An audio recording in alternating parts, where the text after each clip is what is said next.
Hola a todos, los saludo con mucho gusto. Soy David Peña, el presidente de la Federación Mexicana de Enfermedades Raras y del proyecto Pide un Deseo México. Un abrazo para todos los participantes en este ejercicio. Me solicitó Doménica que hablara acerca de la condición que guardan las enfermedades raras, los pacientes con estos desórdenes y el sistema de salud en México en estos tiempos de COVID. Bueno, la contingencia ha alterado todo lo que nosotros entendíamos como la situación que en la normalidad se presentaba para nuestros pacientes. Por supuesto, el coronavirus ha vulnerado enormemente a nuestro sistema de salud. México, como todos los demás países del orbe, no estaba preparado para esto. Y por supuesto, un país como el nuestro, con una muy evidente fragmentación en su sistema de salud, con una división que no permite al interior de las instituciones tener un trabajo lo más apropiado a favor de los nuestros. Evidentemente eso está haciendo muy difícil el tránsito que nuestros enfermos tienen que cursar para tener una oportunidad real con certeza y dignidad. A partir de marzo del año pasado, de 2020, los enfermos con padecimientos raros en México vieron afectadas sus infusiones, sus consultas, su seguimiento, la certeza de su atención, el habituallamiento de sus terapias en las farmacias de las instituciones, etcétera, etcétera. Esto porque en México los hospitales más importantes del sector salud, aquellos que tienen que ver con el IMSS, con el ISSSTE sobre todo, fueron habituallados para que atendieran COVID. Se convirtieron en hospitales COVID. Y eso, por supuesto, alteró toda la dinámica de atención, de servicio y de seguimiento que se tenía para nuestros pacientes. En términos generales, todos los pacientes de México fueron de alguna forma afectados. Habrá que decir que muchas instituciones mantuvieron los tratamientos para los pacientes que ya estaban con diagnóstico confirmado desde siempre y derecho a audiencia plena.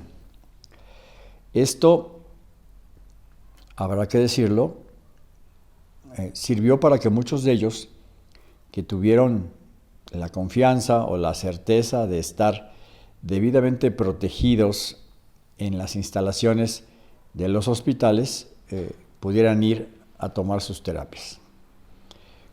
Muchos otros no quisieron ir a los hospitales, entendiéndolos como el mayor centro en donde efervescen los contagios.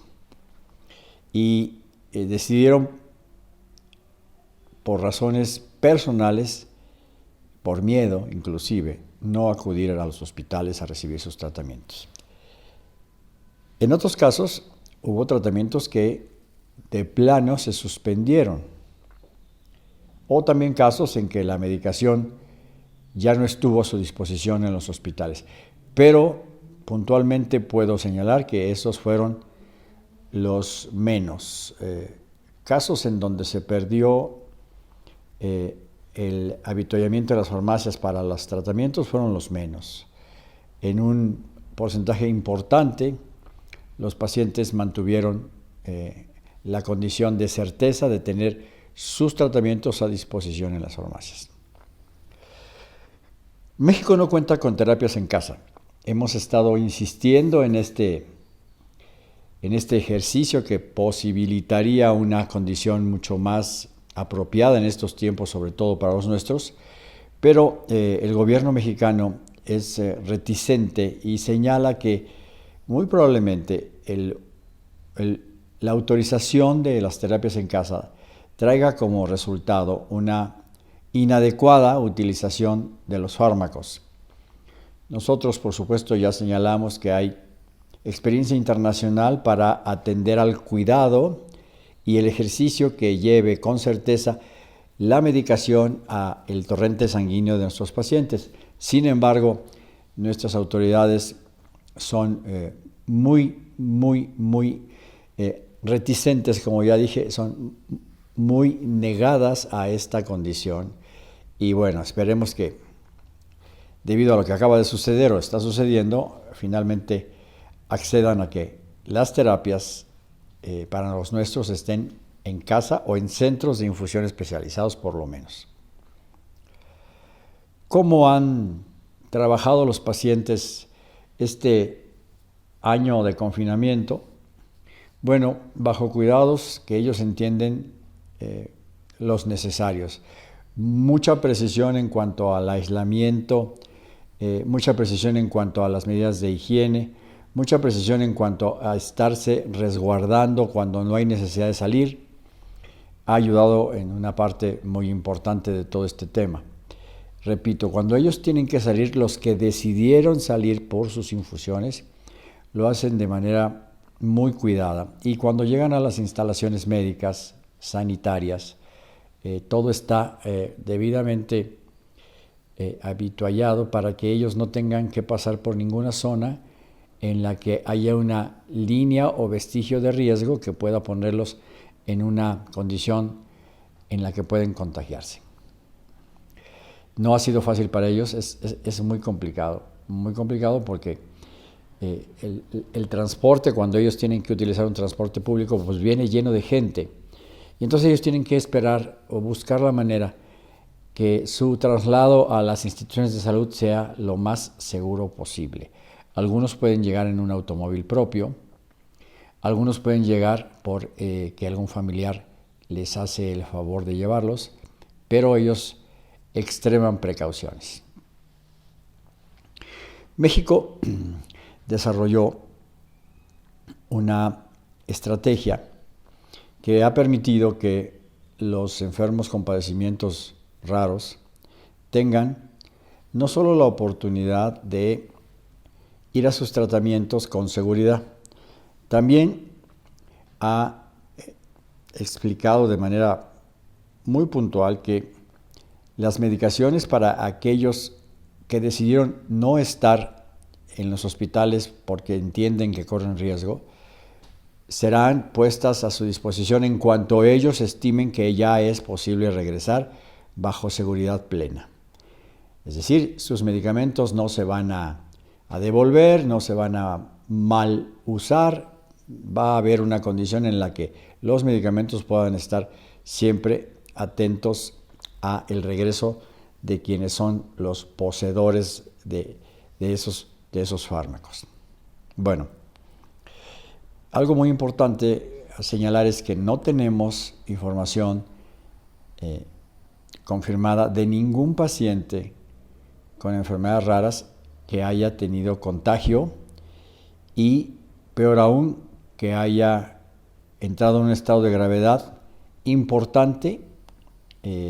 Afortunadamente no ha sido así. Evidentemente tampoco tenemos información de que alguien en México haya muerto por el tema de la pandemia. Ok. Eso tiene que ver con lo que están haciendo los enfermos. ¿Qué estamos haciendo desde la Federación?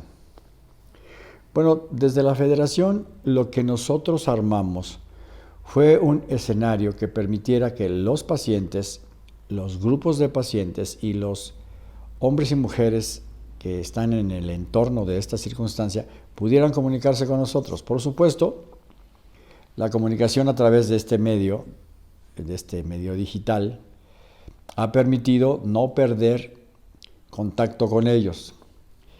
Y al hacerlo hemos podido explicarles todo lo que entendemos debe ser transmitible para que guarden ellos la seguridad de que están atendidos correctamente, ya sea porque van al hospital o porque se están atendiendo bajo precaución y vigilancia en sus respectivos domicilios. El confinamiento debe ser seguro y eso ha sido una participación que nosotros hemos tenido de manera constante para que ellos entiendan lo que deben hacer.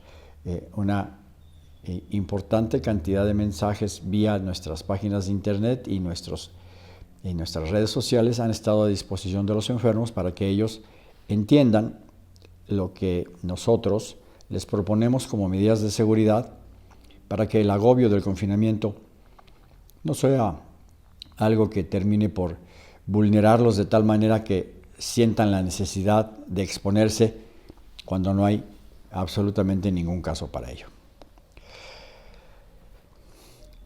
La FEMEXER arropa a casi 80 asociaciones nacionales bajo un centro de gravedad poderoso que atrae las causas más importantes que normalmente inciden en las prácticas y estrategias que seguimos para atender a nuestros enfermos.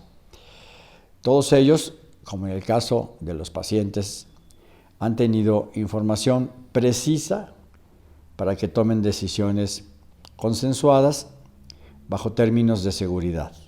En todos los casos, en el caso del avituallamiento de sus fármacos, en el caso de sus visitas al médico, en el caso de sus fármacos suspendidos en farmacias y puestos a su disposición en cuanto regresen, etcétera, en todos los temas. La Federación ha hablado con todas las instituciones de salud para tener con ellos un arreglo que permita que nuestros pacientes sean, llamémoslo así, privilegiados en atención y servicio cuando acuden a sus instalaciones. La respuesta que he tenido de ellos ha sido correcta y la he podido corroborar con quienes están asistiendo a hospitales y nos señalan de manera muy clara que la atención ha sido la correcta con todas las medidas de seguridad. La Federación adicionalmente ha estado trabajando de manera muy intensa con el legislativo mexicano. El año pasado enviamos a ellos una cantidad muy importante de documentos que precisan necesidades a resolver, pero que agregamos con soluciones que exponen la fórmula que nosotros entendemos se puede utilizar para darle salida a estas necesidades de manera digna y correcta. Asimismo, con la academia hemos empezado a robustecer el lazo que naturalmente nos acerca a ellas. Por lo anterior, la Federación Mexicana estableció un acuerdo marco con INMEGEN, que es el Instituto Nacional de Medicina Genómica, para que todo lo que nosotros podamos encontrar que tiene una condición que puede ser analizada desde la institución, desde el INMEGEN, pueda llegar a ellos no solo como información, sino como testimonio vivo de pacientes que pueden acudir para entender que los servicios del INMEGEN puedan darles respuesta a una suerte de preguntas que no ha podido dar respuesta en otro lado, a las que no se ha podido dar respuesta en otro lado o en otros lados. También hemos empezado una suerte de participación que terminará por ser también una que se enmarque en un acuerdo con FunSalud, que es la Fundación Mexicana para la Salud, organización que se está encargando del registro de los enfermos con nuestros padecimientos. Doménica y Manuel Posada han tenido información que nosotros hemos enviado en el sentido de que necesitamos ayuda de los que ya han cursado por estos trabajos para que nuestro esquema, nuestra base de datos, nuestro registro, entienda que hay algunas, entiendo, muy importantes variables que se tienen que controlar y que ustedes conocen muy bien, o que Doménica y Manuel entienden muy bien. Eso hemos estado haciendo con la academia, eso hemos estado haciendo con las instituciones de salud y eso hemos estado haciendo con el legislativo de nuestro país. Algo que adicionalmente hemos estado también trabajando, construyendo, es el fortalecimiento de la cercanía con los grupos de pacientes. El año pasado trabajamos sobre un proyecto que nos permitió acercarnos a cada presidente de grupo de pacientes que son parte de la federación. El estar más cerca de ellos nos enseñó que había algunos aspectos que tenemos que incluir en la agenda de servicio que tenemos cada año para relacionarnos de manera apropiada y que haya un escenario equitativo para todos. Desde Accesalud, Paulina, mi hija, trabajó el año pasado de manera intensa en la asesoría y orientación para algunos pacientes, para algunas asociaciones, también en el apoyo psicológico para pacientes específicamente o grupos de pacientes, y desarrolló una interesantísima y muy enriquecedora campaña que se llama Te lo tengo que preguntar, y que es una que aborda el elemento sustantivo que normalmente no se toca en las relaciones con los grupos de pacientes, que es este muy intenso que viene desde el fondo de nuestras emociones. Este muy importante que celebra la animosa condición de las emociones en quien está haciendo resiliencia en estos temas. Todo lo anterior espero que sirva como una referencia clara de lo que nosotros estamos intentando hacer. Por último, quiero comentar que los pacientes que estaban en fila para tener acceso a tratamientos antes de marzo del año pasado han avanzado muy despacio, y esto tiene que ver con, uno, la condición que guarda el país y su atención casi completa al COVID, y dos, que nosotros en la Federación decidimos privilegiar lo que ya se tenía históricamente ganado, no solo en términos de lo construido, sino de lo que hemos podido lograr a través del acceso, es decir, los fármacos. Quisimos privilegiar, conservar lo que ya teníamos y avanzar despacio, porque las condiciones no permiten otra cosa, en la inclusión de nuevos pacientes a tratamientos, porque, como me expresó un funcionario de alto nivel de la Secretaría de Salud, palabras más, palabras menos, David, todo está en este momento dirigido al COVID, y estamos tratando de no desproteger lo importante que ya teníamos como una asignación, pero debes de entender que hoy la prioridad es el asunto COVID. Entonces, nosotros decidimos en la Federación trabajar atendiendo a esa resolución. Finalmente, nuestra comunicación con el mundo ha sido fluida, intensa, refrescante, por supuesto. Tenemos comunicación con Rare Diseases International, con EuroDis, con NORD, con todos los importantes que tienen que ver con tareas y trabajos y decisiones que se toman en torno a nuestros pacientes. Por supuesto, ICOR, por supuesto también la relación que tenemos con las asociaciones latinoamericanas, por supuesto la relación que tenemos con algunas sombrillas que dan cobijo a trabajos desde diferentes países a través de una estructura que permite coludir esfuerzos. También estamos trabajando en el tema de la salud universal que se está gestionando en la ONU. Y bueno, eso es lo que les podemos comentar como un resumen muy sintetizado pretendiendo ser un resumen ejecutivo de lo que hemos hecho en el año que acaba de terminar y en los meses recientes que nosotros hemos puesto todo nuestro esfuerzo para que sigan siendo a favor de los pacientes. Muchas gracias.